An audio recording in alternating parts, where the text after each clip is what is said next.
As we lit Shabbat candles this evening, we welcomed in what might feel like a bonus Shabbat. We, as American Jews, have an extra long weekend this weekend. And the 4th of July this year may feel extra free because of missed celebrations last year. There is so much to be excited for this Independence Day. Family picnics and barbecues, fireworks full of beautiful colors lighting up the night sky. Or maybe you're getting excited to welcome in 4th of July tomorrow evening here at Temple with Havdalah and a few sparklers and a little community.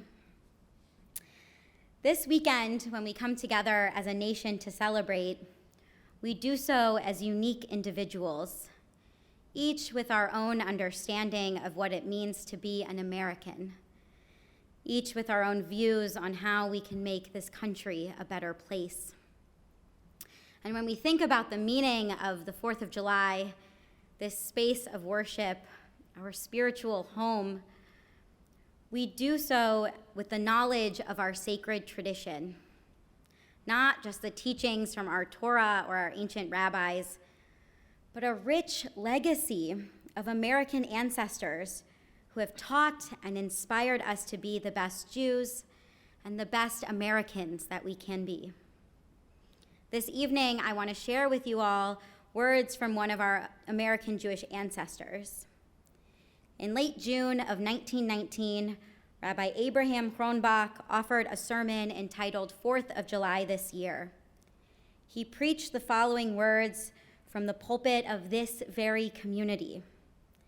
He wrote, "Just as the Jew who takes his Judaism earnestly finds new meaning in every Jewish holiday as it comes and goes year by year, so does the American who takes his Americanism earnestly find new meaning in our great American holiday, the 4th of July, as it comes and goes year by year." Rabbi Kronbach continued on that Friday night to analyze more than a half dozen specific lines from the Constitution. And in the same breath, he implored Akron Jews of the early 20th century to commit to their Americanism as vigorously as they had committed to their Jewish identity. That Shabbat in 1919, he left Temple congregants with this instruction.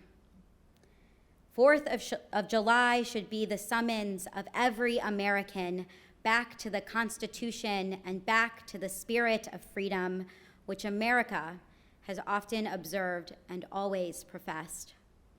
Back of it all should stand our Jewish golden rule: treat others as you want to be treated.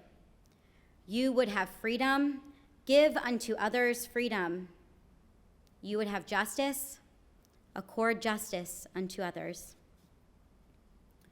Rabbi Kronbach's stirring words still speak to us today. We may frame the underlying values differently. When he said the Jewish golden rule, then, we today may say B'Tselem Elohim. We are all created in the image of God. Rabbi Kronbach said justice, and we today may gravitate towards Tikkun Olam, our sacred duty to put this broken world back together. No matter the language or the framing, these values speak to us today because they are everlasting. They call our Jewish ancestors across time and space, and they have inspired our American ancestors from sea to shining sea.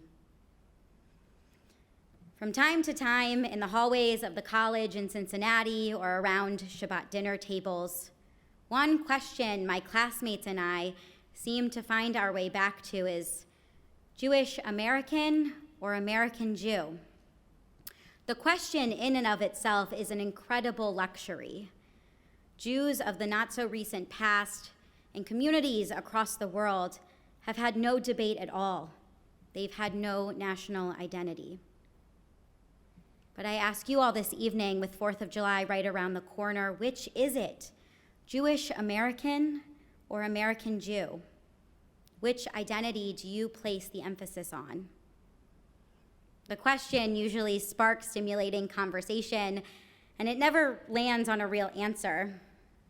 Maybe that's the Jewish way and the American way. Our Judaism and Americanism should never be at odds. Easier said than done sometimes. Those times, like the high holidays, when the whole country seems to move forward, and it's our season as a community to turn inward and pause. Or at times when one person is making national headlines for immoral or even criminal reasons, and we all feel a hint of embarrassment knowing that they are Jewish. But I still believe that our Jewish identity and our American identities should not feel like they are at odds. Our Jewish teachings are our American values, and one should inspire the other. 245 years ago this weekend, our American forefathers spoke up against the governing forces. In a very Jewish tone, they disagreed with the powers at play.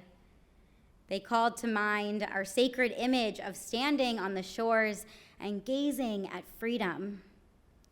The land they saw on the shores of the Atlantic was a place of hope and promise. Just like we stood at the shores of the Sea of Reeds, looking at the wilderness, and we knew that one day that would lead to milk and honey.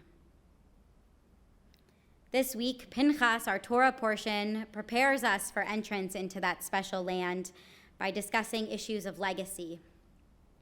Moses sets into motion a practice of transition that will, in Torah, usher in the next generation of leaders and landowners of Israel.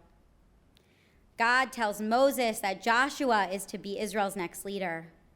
And Moses, he embraces Joshua. Moses accepts the next leader of the Jewish people with outstretched arms. Our nation is inspired by this same peaceful transition of power. So I want to renew Rabbi Kronbach's 102-year-old call this Shabbat. We should study and be inspired by the Torah of our people and our sacred texts of the American people. But I want to add this to this call, that we should celebrate the 4th of July this weekend with a sense of our Jewishness, with a renewed sense of our Jewishness, whether that's celebrating in small groups from temple or adding a new tradition to your barbecue of saying hamotzi, the blessing over bread. Or maybe during your American folk song sing-along sessions, you can add the micha mocha for an added celebration of freedom. We are free to practice our Judaism in this land because of the women and men who believed in its promise, both secular and religious leaders.